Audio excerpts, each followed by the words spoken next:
Ironically, however, the very innovations that are making possible dramatic improvements in human well-being are also creating new problems which raise the specter of an alarming and possibly catastrophic disaster to the biosphere we live in. And herein lies the dilemma that we all face. Let me illustrate. Improved public health has caused the world's infant mortality rate to decline by 60% over the last 40 years.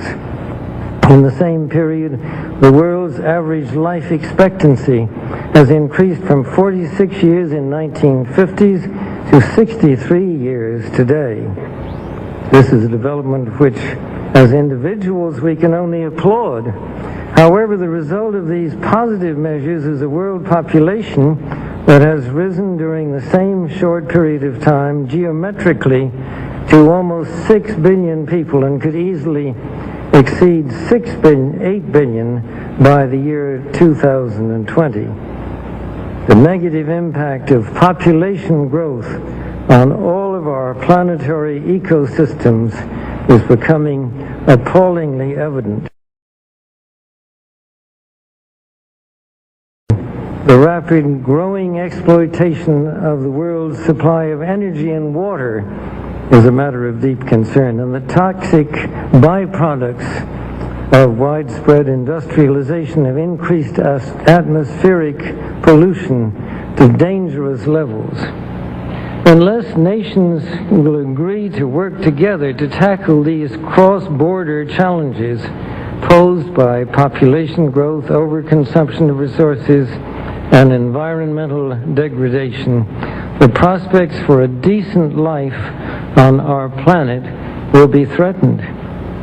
The recent UN meeting in Cairo is appropriately focused on one of these key issues, population growth.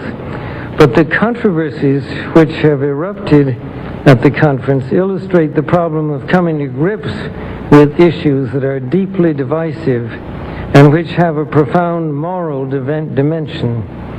The United Nations can and should play an essential role in helping the world find a satisfactory way of stabilizing world population and stimulating economic development in a manner that is sensitive to religious and moral considerations. Economic growth is, of course, an inevitable corollary of a growing population and is essential to improve standards of living. But without careful coordination, unrestrained economic growth poses further threats to our environment.